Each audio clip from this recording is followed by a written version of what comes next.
السلام عليكم ورحمة الله تعالى وبركاته. بسم الله الرحمن الرحيم. ரியாது சாலிஹீன் பாடம் 185. இந்த ரியாது சாலிஹீன் கிதாபினுடைய 185ஆம் நாள் பாடத்தில் நாம் அமர்ந்திருக்கின்றோம். இந்த பாடத்தில் ஒரு புதிய தலைப்பான பாபு ஹக்கி ஜௌஜி அலல் மர்அதி என்ற தலைப்பின் கீழ் அமையக்கூடிய வரக்கூடிய ஹதீஸுகளை பற்றி நாம் பேச இருக்கின்றோம். அல்ஹம்துலில்லாஹ். நம்முடைய ஜாமியா ரகீப் எஜுகேஷனல் ட்ரஸ்டின் மூலமாக பல தீன் சம்மந்தப்பட்ட சேவைகளையும் பல துன்யா சம்மந்தப்பட்ட சேவைகளையும் நாம் செய்து கொண்டிருக்கின்றோம். இந்த சேவைகள் எவ்வித தொய்வின்றி தொடர்ந்து நடைபெறுவதற்காக நீங்கள் துஆ செய்யுங்கள், இன்னும் ஆதரவு தாருங்கள். நன்மையில் ஒன்று சேருவோம், முந்திக் கொள்வோம். உங்களுடைய நன்கொடைகளை எங்களுக்கு நீங்கள் வழங்க விரும்பினால் எங்களுடைய பேங்க் அக்கவுண்ட் டீட்டெயில்ஸ், வங்கி முகவரிகள் இங்கு கொடுக்கப்பட்டிருக்கின்றது. இது அல்லாமல் இங்கு கியூஆர் ஸ்கேனும் கொடுக்கப்பட்டிருக்கின்றது. இதன் மூலமாக நீங்கள் ஸ்கேன் செய்தும் உங்களுடைய நன்கொடைகளை எங்களுக்கு நீங்கள் தாராளமாக வழங்கலாம். அல்லாஹு தஆலா உங்கள் வாழ்நாளை மென்மேலும் பரக்கத்தானதாக செழிப்பானதாக ஆக்கி வைப்பானாக. ஆமீன் ஆமீன் யா ரப்பல் ஆலமீன். இப்பொழுது இந்த 185ஆம் நாள் பாடத்தில் ஒரு புதிய தலைப்பை பற்றி ஒரு அறிமுகத்தை நம்ம பார்ப்போம். அந்த தலைப்பு என்னவென்று சொன்னால், பாபு ஹக்கி ஜௌஜி அலல் மர்அதி, மனைவி கணவனுக்கு செய்ய வேண்டிய கடமை பற்றிய பாடம். அப்போ ஒரு மனைவி இருக்கிறாள் என்று சொன்னால் அவள் தன் கணவனுக்கு என்னென்ன ஹக்கை அவள் நிறைவேற்ற வேண்டும், அவள் தன்னுடைய கணவனுக்கு என்ன செய்ய வேண்டும், என்னவெல்லாம் செய்யக்கூடாது என்பதை பற்றி சொல்லக்கூடிய ஒரு பாடமாக இது அமைகின்றது. இப்போ ஒரு கணவன் மனைவி உறவு என்பது இந்த உலகத்துல ஆக சிறந்த ஒரு உறவு, ஒரு புனிதமிக்க ஒரு உறவாக இருக்கின்றது. அப்ப அப்படிப்பட்ட அந்த உறவுல கணவனுக்கு மனைவி செய்ய வேண்டிய கடமைகள் என்று சில கடமை இருக்கு, மனைவிக்கு கணவன் செய்ய வேண்டிய சில கடமைகள் என்று சில கடமை இருக்கு. அப்ப இந்த பாடத்தை நமக்கு சொல்லக்கூடிய விஷயம், மனைவி ஒரு கணவனுக்கு என்னென்ன கடமைகள் செய்யணும், என்னென்ன விஷயங்கள் செய்யணும், செய்து கொடுப்பது அவள் மீது கடமையான விஷயமாக இருக்கு என்பதை பற்றி பேசக்கூடிய ஒரு பாடமாக தான் இந்த பாடம் என்பது அமையக்கூடியதாக இருக்கு. இந்த பாடத்தினுடைய ஒரு பாட சுருக்கம் என்னன்னு சொன்னா, இந்த தலைப்பை குறித்தான ஒரு சின்ன அறிமுகம் அதை நம்ம இப்ப பார்த்தாச்சு. அடுத்தபடியாக இந்த பாடத்திற்கு தோதுவாக முசன்னிஃப் அன்னவர்கள் குர்ஆன் ஷரீஃபில் இருந்து ஒரு ஆயத்தை நமக்கு கொண்டு வருவாங்க. அந்த ஆயத்திற்கான தர்ஜுமா என்ன, அதற்கான விளக்கம் என்ன என்பதை பற்றி இரண்டாவது விஷயமா நம்ம பார்க்க போறோம். அதை நம்ம அந்த ஆயத்தை வாசிக்கும் பொழுது இன்ஷா அல்லாஹ் நம்ம பார்ப்போம். மூன்றாவதாக இந்த பாடத்திற்கு தோதுவாக இந்த பாடத்திற்கில் அமையக்கூடிய முதலாவது ஹதீஸான அந்த ஹதீஸ், அந்த ஒரு ஹதீஸை குறித்தான செய்திகள், அதுல என்ன விஷயத்தை ஸல்லல்லாஹு அலைஹி வஸல்லம் அவர்கள் சொல்லித் தருகிறார்கள். அந்த ஹதீஸ்ல முக்கியமா சொல்லப்படக்கூடிய விஷயம், ஒரு கணவனுக்கான எல்லா தேவையையும் ஒரு மனைவி பூர்த்தி செய்து கொடுக்க வேண்டும். ஒரு கணவன் உறவுக்காக வேண்டி தன்னுடைய மனைவியை அழைக்கிறான் என்று சொன்னால் அந்த மனைவி அந்த தேவையை உடனடியாக பூர்த்தி செய்ய வேண்டும். அப்படி அவள் மறுத்துவிட்டு அவனை விட்டு ஒதுங்கிவிட்டு அவள் தன்னுடைய இரவை கழிக்கிறாள் என்று சொன்னால், அந்த கணவன் அந்த இரவை கழிக்கிறாள் என்று சொன்னால், அந்த மலக்குமார்கள் வானில் இருக்கக்கூடிய அந்த வானவர்கள் அந்த மனைவியை விடியும் வரையிலும், காலை விடியும் வரையிலும் சபிக்கக்கூடியவர்களாக இருக்கிறார்கள். அப்ப அந்த நைட்டு முழுவதும், அந்த இரவு முழுவதும் அந்த மலக்குமாருடைய சாபத்தை அந்த பெண் வாங்கக்கூடியவளாக இருக்கிறாள். அத்தகைய ஒரு செயலை செய்யாதீர்கள் என்று பெண்களுக்கு, பெண் சமுதாயத்திற்கு ஸல்லல்லாஹு அலைஹி வஸல்லம் அவர்கள் சொல்லக்கூடிய ஒரு செய்தியாக அந்த ஹதீஸ் பதிவு செய்யப்படும். இப்போ இதுதான் இந்த ஹதீஸ்ல சொல்லப்படக்கூடிய ஒரு கருத்து. இப்போ இந்த 3 விஷயத்தை தான் இந்த பாடத்துல நம்ம பார்க்க போறோம். இந்த ஹதீஸிற்கான அந்த முழுமையான விளக்கத்தை தர்ஜிமாவெல்லாம் இந்த ஹதீஸ் வாசிக்கும் பொழுது இன்ஷா அல்லாஹ் நம்ம பார்ப்போம். அல்ஹம்துலில்லாஹ். இப்போ நம்ம கிதாபை பார்ப்போம். 35வது பாடம். இந்த ரியாது சாலிஹின் கிதாபில் பதிவு செய்யப்படக்கூடிய பாடங்களுடைய வரிசையின் பிரகாரம் பார்க்கும் பொழுது இது 35வது பாடமாக இது அமைகின்றது. இப்போ இதற்கான தலைப்பு என்ன? பாபு ஹக்கு ஜௌஜி அலல் மர்அதி. மனைவி கணவனுக்கு செய்ய வேண்டிய கடமை பற்றிய பாடம். இப்போ இதற்கான விளக்கத்தை நம்ம முன்னாடியே நம்ம பார்த்தாச்சு. இப்போ இந்த பாடத்திற்கு கீழே முசன்னிஃப் அன்னவர்கள் ஒரு ஆயத்தினை கொண்டு வருவார்கள் என்பதாக நம்ம சொன்னோம். அந்த ஒரு ஆயத்தை நம்ம இப்ப பார்ப்போம். வாங்க. قال الله تعالى, உயர்ந்த அல்லாஹு தஆலா சொன்னா, الرجال قوامون على النساء بما فضل الله بعضهم على بعض وبما أنفقوا من أموالهم فالصالحات قانتات حافظات للغيب بما حفظ الله صدق الله العظيم. இப்போ இந்த ஆயத்திற்கான தர்ஜுமா என்னன்னு பாருங்க. அர் ரிஜாலு, ஆண்கள் ஆகிறவர்கள், கவ்வாமூன அலன் நிசாஇ, பெண்களை நிர்வகிப்பவர்களாக இருக்கின்றார்கள். அப்போ ஆண்கள் தான் பெண்களை நிர்வகிக்கக்கூடியவர்கள், அவர்களை நிர்வாகம் செய்யக்கூடியவர்கள் என்று அல்லாஹு தஆலா திருமறையில கூறான். எதன் காரணமாக?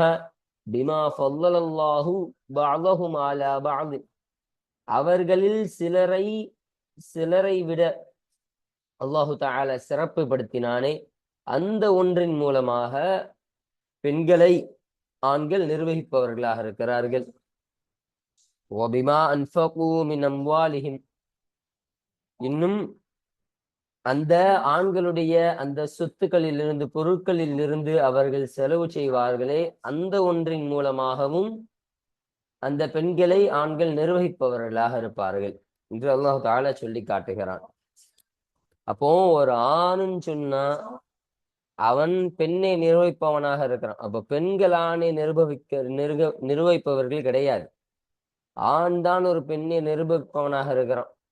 எதனால? உடலாலும் சக்தி பெற்றவன் அந்த ஆண் தான். இப்போ அல்லாஹ் அவர்களை சிறப்புப்படுத்தி இருக்கிறான். அதன் காரணமாகவும் சொன்னாங்க. இரண்டாவது விஷயம் என்ன? அவனே தன்னுடைய சொத்திலிருந்து, தன்னுடைய பொருட்களிலிருந்து செலவு செய்யக்கூடியவனாக இருப்பானே, அந்த காரணமாகவும், அந்த ஒன்றின் காரணமாகவும் நிர்வகிப்பவர்களா இருக்கிறாங்க. அப்ப அவங்கதான் செலவிடக்கூடியவர்கள். அப்போ ஒரு பெண் ஆணுக்கு செலவுக்கு கொடுக்கணும், செலவு செய்யணும் அப்படி என்கின்ற எந்த அவசியமும் கிடையாது. ஆனால் ஒரு ஆண் தன்னுடைய மனைவியான அந்த பெண்ணுக்கு கொடுத்துதான் ஆகணும். செலவினத்தை பார்த்து கொள்ளணும். அவங்களுக்கு என்ன தேவை இருக்கோ அதை நிறைவேற்றி கொடுக்கணும். ஆடையாக இருந்தாலும் சரி, உடுக்க ஆடை, உண்ண உணவு, தங்க இடம் என்று எந்த தேவையாக இருந்தாலும் சரி, எல்லாவற்றையும் நிறைவேற்றி கொடுக்கணும். அப்போ அதில் ஆண் செலவு செய்யக்கூடியவனாக இருக்கிறான் இல்லையா? அப்போ அந்த செலவிடுவதன் காரணமாகவும் அந்த பெண்களை ஆண்கள் நிர்வகிப்பவர்களாக இருக்கின்றார்கள் என்று சொல்லித் தருகிறார்கள். பாருங்க, ஃபஸ்ஸாலிஹாத்து, சாலிஹான நல்ல பெண்களாகிறவர்கள், கானிதாத்துன், அல்லாஹுவை வழிபடக்கூடியவர்களாக இருப்பார்கள். ஹாஃபிலாத்துல் கைபி பிமா ஹஃபிதுல்லாஹ், ஹாஃபிலாத்துல் கைபி, இன்னும் மறைவான விஷயத்தை, மறைவானதை பாதுகாக்கக்கூடியவர்களாக இருப்பார்கள். பிமா ஹஃபிதுல்லாஹ், அல்லாஹ் எந்த ஒன்றை மறைத்து விட்டானோ, அல்லாஹ் எந்த ஒன்றை பாதுகாத்தானோ அந்த ஒன்றை கொண்டு மறைவானதை பாதுகாக்கக்கூடியவர்களாக இருப்பார்கள். அவர்கள் தான் நல்ல பெண்கள் என்று அல்லாஹ் தஆலா சொல்றான். அப்போ சாலிஹான பெண்ணுன்னு சொன்னா ஒன்னு அல்லாஹவை வழிபடக்கூடியவளாக இருப்பாள். இப்போ அல்லாஹ் அல்லாத எந்த ஒரு இறைவனையும் வணங்காத பெண், அல்லாஹவை மாத்திரம் வழிபடக்கூடியவள், அல்லாஹோடு இபாதத் செய்யக்கூடியவள், அல்லாஹ்விற்கு அடிப்படை பணியக்கூடிய ஒரு பெண் தான் சாலிஹான பெண் என்று அல்லாஹு தஆலா சொல்லி காட்டுகிறான். இன்னும் அல்லாஹ் எந்த விஷயத்தை அவர்களுக்கு பாதுகாத்து கொடுத்தானோ அந்த மறைவான விஷயத்தை அவர்கள் பாதுகாக்கக்கூடியவர்களா இருப்பாங்க. அப்ப அது என்ன? கருப்பு. அப்ப தன்னுடைய கருப்பை பாதுகாத்து கொள்ள வேண்டும். அது அது ஒரு சாலிஹான பெண்ணிற்கான அடையாளம். ஒரு பத்தினித்துவத்தோடு ஒரு பெண்ணானவள் இருக்க வேண்டும் என்று அல்லாஹு தஆலா சொல்லித் தருகிறான். அப்போ தன்னுடைய கருப்பை தன்னுடைய கணவர் அல்லாத இந்த ஒருவருக்கும் காட்டக்கூடாது. அவள் பாதுகாத்து கொள்ள வேண்டும். தன்னுடைய கற்பை பாதுகாத்து அவள் உண்மையான ஒரு பத்தினியாக வாழ வேண்டும். அவள்தான் சாலிஹான பெண் என்றும் அல்லாஹு தஆலா இதன் மூலமாக சொல்லி காட்டுகிறான். அப்போ ஆண்கள்னா பெண்களை நிர்வகிப்பவர்களாக இருக்கிறாங்க. 2 காரணம். ஒண்ணு, அல்லாஹ் அவர்களை சிறப்புப்படுத்தி இருக்கிறான். இன்னொன்னு, அவர்கள் தன்னுடைய பொருள்ல இருந்து செலவிடக்கூடியவர்களா இருக்காங்க. அவங்க தான் செலவு செய்யக்கூடியவர்களா இருக்கிறாங்க. அதனால் அவர்கள் நிர்வகிப்பவர்கள் என்று ஆண்களை பார்த்து சொன்னான். அதே மாதிரி பெண்களுக்கும் 2 விஷயத்தை சொன்னான். ஒன்று, அல்லாஹுவை வணங்கக்கூடிய, அல்லாஹுவோடு வழிபடக்கூடிய பெண்ணாக இருப்பாள். இன்னொன்னு, தான் கணவர் அல்லாத எந்த ஒருவருக்கும் தன்னுடைய கற்பை காட்ட மாட்டாள். தன்னை பாதுகாத்துக் கொள்வாள். தன்னை பாதுகாத்து கொண்டு பத்தினித்தனத்தோடு வாழக்கூடிய பெண் நல்ல பெண் என்று அல்லாஹு தஆலா சொல்லி காட்டக்கூடிய ஒரு ஆயத்து பாருங்க. அப்போ இந்த ஆயத்து இந்த இந்த பாடத்திற்கு கீழே முசன்னிஃப் அன்னவர்களை கொண்டு வருவதற்கான காரணம், இதுல ஒரு பெண் கணவனுக்கு செய்ய வேண்டிய கடமைகள் என்பது இந்த ஆயத்துல விளங்குது. 2 கடமை. ஒன்னு, அல்லாஹ்வை வணங்கணும், நல்லபடியாக வழிபடணும். இன்னொன்னு, தன்னுடைய கணவனுக்கு உண்மையாக இருக்க வேண்டும், தன்னுடைய கற்பை பாதுகாத்துக் கொள்ளக்கூடியவளாக இருக்கணும். இப்ப இந்த 2 ஷர்த்தை வச்சாங்க. இந்த 2 கண்டிஷன் இருந்துச்சுன்னா அவள் சாலிஹான பெண் என்பதாக சொன்னார்கள். அப்ப இது அவள் செய்ய வேண்டிய ஒரு கடமை என்ற ஒரு விஷயத்தை அல்லாஹு தஆலா இந்த ஒரு ஆயத்துல சொல்லி காட்டினான். இதன் காரணமாக தான் இந்த ஆயத்தை முசன்னிஃப் அவர்கள் இந்த பாடத்திற்கு கீழ் கொண்டு வந்திருக்கின்றார்கள். இப்ப பாருங்க, அன்-நிசா சூரத்து நிசால இந்த ஆயத்தானது பதிவு செய்யப்படுது. 34வது ஆயத்தாக சூரத்து நிசால இந்த ஆயத்தானது பதிவு செய்யப்படுகின்றது என்பதை நமக்கு இங்கு சொல்லித் தருகிறார்கள். இப்போ இந்த ஒரு ஆயத்திற்கான தர்ஜிமாவை விளக்கத்தை நம்ம பார்த்தாச்சு. இப்போ அடுத்தபடியாக இந்த பாடத்திற்கு கீழ் வரக்கூடிய இந்த ஒரு ஹதீஸை பற்றி நம்ம பார்ப்போம். சொல்றாங்க பாருங்க, அம்மல் ஹதீஸு, இன்னும் ஹதீஸுகள் ஆகிறது. ஃபமின்ஹா ஹதீஸு அம்ர் பின் அஹ்வஸ் என்பவருடைய மகனான அம்ர் ரலியல்லாஹு அன்ஹு அவருடைய ஹதீஸ் இருக்குதா இல்லையா, அந்த ஹதீஸும் இந்த பாடத்திலிருந்து கட்டுப்பட்டதாக இருக்கின்றது. எந்த ஹதீஸு? அஸ்ஸாபிகு ஃபில் பாபி கபுலஹு, இதற்கு முன்னால் பாடத்துல முன் சென்ற அந்த ஹதீஸு, முன்னால் போனுச்சா இல்லையா அந்த ஹதீஸு. குறிப்பா சொல்லணும்னா இப்போ நம்ம 281வது ஹதீஸ் நம்ம பார்த்துட்டு இருக்கோம். 276வது ஹதீஸ் ஒரு ஹதீஸ் இருக்கும். அப்ப அந்த 276வது ஹதீஸ், அந்த ஹதீஸும் இந்த பாடத்தில் கட்டுப்பட்டதாக இருக்கு. அப்ப இந்த ஹதீஸோட அறிவிப்பாளர் யாரு? அம்ர் பின் அஹ்வஸ் ரலியல்லாஹு அன்ஹு அன்னவர்களாக இருக்கிறாங்க.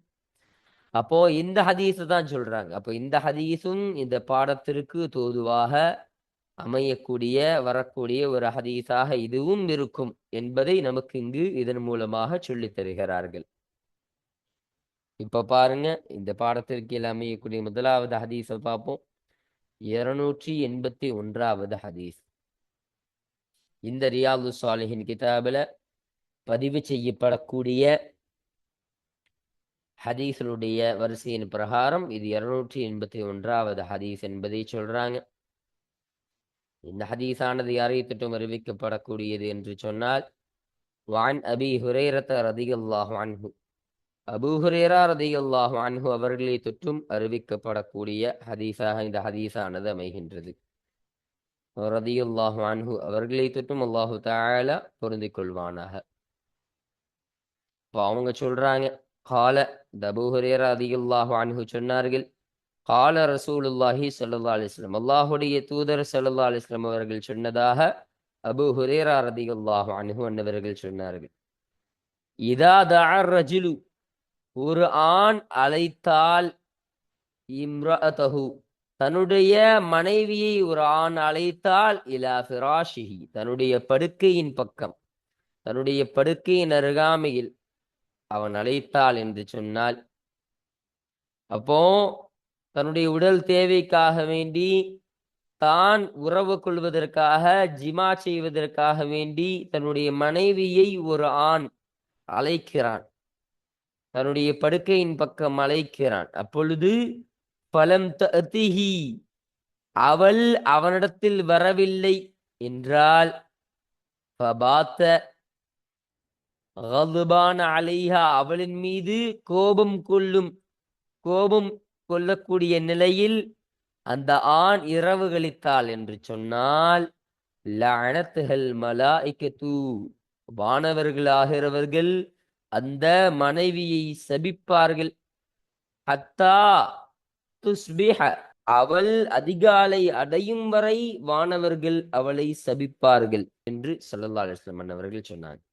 இப்போ ஒரு மனைவி, ஒரு கணவன் தன்னுடைய மனைவியை உடலுறவுக்காக வேண்டி அழைத்து அவள் வரவில்லை என்று சொன்னால், அவள் வராம அந்த கணவன் தன்னுடைய அந்த மனைவியின் மீது கோபம் கொண்டு அவன் இரவு கழிக்கிறான், இரவு தூங்கி முடிக்கிறான்னு சொன்னா, அந்த இரவு விடியும் வரையிலும் தான் கூப்பிட்டு வராத அந்த மனைவி இருப்பாள் இல்லையா, அந்த மனைவியை மலக்குமார்கள் சபிக்கின்றார்கள், சாபம் விடுகிறார்கள் என்று ஸல்லல்லாஹு அலைஹி வஸல்லம் அவர்கள் சொல்லி தந்தார்கள்.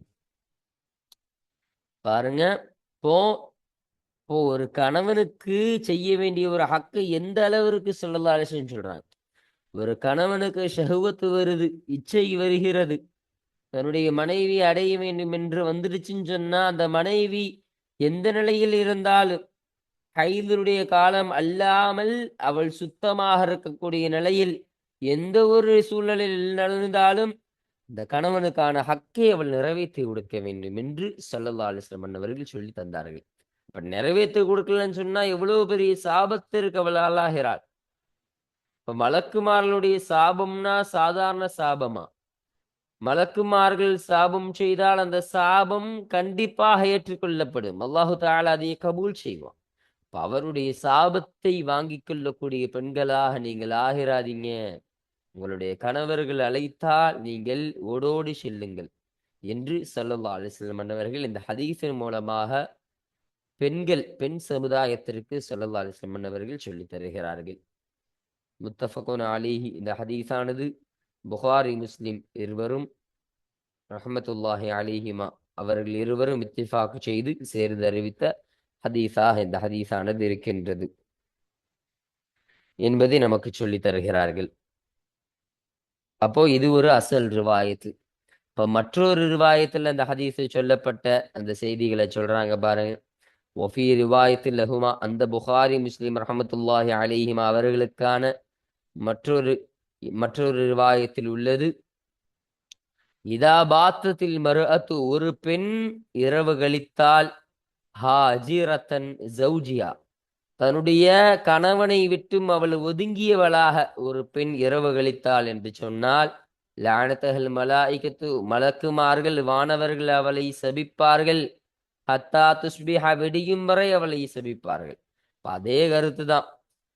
அப்போ தன்னுடைய கணவன் அழைத்து அந்த கணவனுடைய அந்த அழைப்பிற்கு மறுப்பு தெரிவித்து அவனை விட்டும் விலகியவளாக ஒதுங்கியவளாக ஒரு பெண் தன்னுடைய இரவை கழிக்கிறாள் என்று சொன்னால், அந்த இரவும் பரக்கத்தான இரவாக அவளுக்கு இருக்காது, சாபத்திற்குரிய ஒரு இரவாக, மலக்குமாருடைய சாபத்தை கொண்ட இரவாகவே அதுவும் ஆகும் என்று ஸல்லல்லாஹு அலைஹி வஸல்லம் அவர்கள் இந்த ஒரு ரிவாயத்தின் மூலமாக சொல்லி தருகிறார்கள். இப்போ இது ஒரு ரிவாயத். இன்னும் மற்றொரு ரிவாயத்துல நமக்கு சொல்லித் தராங்க பாருங்க. ஒஃபி ரிவாயத்தின் இன்னும் மற்றொரு ரிவாயத்தில் உள்ளது, கால ரசூலுல்லாஹி ஸல்லல்லாஹு அலைஹி வஸல்லம் அல்லாஹ்வுடைய தூதர் ஸல்லல்லாஹு அலைஹி வஸல்லம் அவர்கள் சொன்னார்கள், வல்லதி அத்தகையவனின் மீது சத்தியமாக, நஃப்ஸி பியதிஹி தன்னுடைய கையிலே என்னுடைய உயிரானது இருக்குமே, அப்ப அவனுடைய கையிலே என் உயிரானது இருக்குமே, அத்தகைய ஒருவனுடைய மீது சத்தியமாக. இப்ப அல்லாஹ்வை சொல்றாங்க, ஸல்லல்லாஹு அலைஹி வஸல்லத்துடைய உயிர் யாருடைய அதிகாரத்துல இருக்கு? அல்லாஹுடைய அதிகாரத்துல இருக்கு. ஸல்லல்லாஹு அலைஹி வஸல்லம் அவர்கள் உயிர் மாத்திரமா? இந்த உலகத்தில் இருக்கக்கூடிய எந்த ஜீவராசியா இருந்தாலும் சரி, எல்லா உயிரையும் கையில் வைத்திருப்பவன் அல்லாஹ் தான். அந்த அல்லாஹ் மீது சத்தியமாக நான் சொல்கிறேன் என்று ஸல்லல்லாஹு அலைஹி வஸல்லம் சொன்னாங்க. மாமின் ரஜுலின், ஒரு ஆணில் இருந்தும் இல்லை. எப்படி? எதுஉ, அவன் அழைக்கிறான். இம்ராஅத்தஹு, தன்னுடைய மனைவியை அழைக்கிறான். இலா ஃபிராஷிஹி, தன்னுடைய படுக்கையின் அருகாமையில் தன்னுடைய மனைவி அழைக்கிறான்.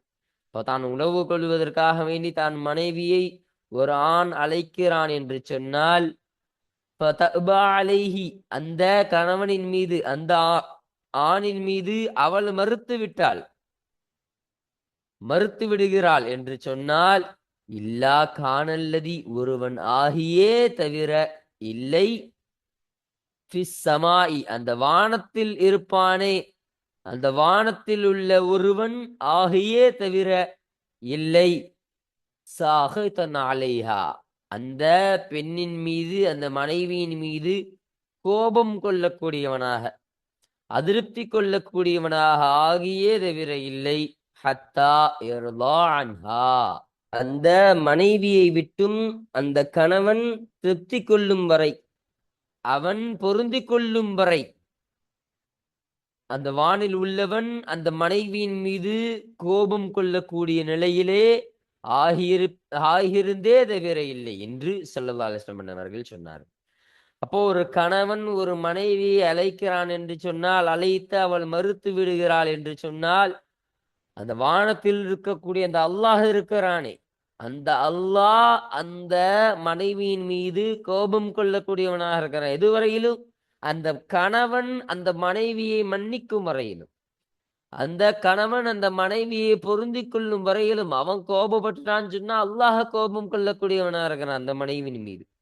அந்த பெண்ணின் மீது அல்லாஹ் கோபம் கொண்டு அந்த பெண்ணுக்கு அதன் மூலமாக சாபம் உண்டாகக்கூடியதாக இருக்கு. அப்ப அல்லாஹே கோபம் கொள்றான்னு சொன்னா அது சாதாரணமான விஷயமா? அல்லாஹ் கோபப்படுவது என்பது ஒரு சாதாரணமான விஷயம் என்பது கிடையாது. அல்லாஹ் ஒரு மிகப்பெரிய காரணத்திற்கு தான் தன்னுடைய சுஹ்தை வெளிப்படுத்துவான். இப்போ ஸல்லல்லாஹு அலைஹி வஸல்லம் அவர்கள் சொல்லும் பொழுது காலிபன் அலைஹான்னு சொல்லல, அல்லாஹ் அவளின் மீது கோபம் கொள்ளக்கூடியவனாக இருக்கும் நிலையிலும் சொல்ல, சாஹித்தன் சொன்னாங்க. சாஹித்தன்னா கோபத்தை விட உச்சக்கட்ட ஒரு நிலை. சுகத்துன்னு சொன்னா அது ஒரு, என்ன சொல்ல, ஒரு அதிருப்தி, ஒரு மனவேதனை. அப்படி இருக்கக்கூடிய நிலைக்கு தான் சுஹ்து, சாஹித்துன்னு சொல்லுவாங்க. அப்ப அப்படிப்பட்ட அந்த நிலையில் அவன் ஆகியே தவிர கிடையாது. அப்படிப்பட்ட ஒரு நிலையில் அல்லாஹு தஆலா அவளின் மீது ஆகுவான் என்பதை ஸல்லல்லாஹு அலைஹி வஸல்லம் அவர்கள் இந்த ஹதீஸின் மூலமாக நமக்கு சொல்லித் தந்தார்கள். அப்போ இதுதான் 281வது ஹதீஸாக இருக்கு. இப்போ இந்த ஹதீஸு இந்த பாடத்திற்கு கீழ் அமைவதற்கான காரணம் என்னன்னு சொன்னா, ஸல்லல்லாஹு அலைஹி வஸல்லம் அவர்கள் அந்த ஒரு மனைவி தான் கணவனுக்கு செய்ய வேண்டிய அந்த ஹக்கு எந்த அளவிற்கு முக்கியம், அவள் அதை நிறைவேற்றாவிட்டால் அவள் எத்தகைய ஒரு நிலையை அவள் அடைந்து விடுவாள், அந்த சூழலை விட்டும் அவள் பாதுகாத்து கொள்ளட்டும் என்ற ஒரு காரணத்துலதான் இந்த செய்தியை சொன்னாங்க. அவன்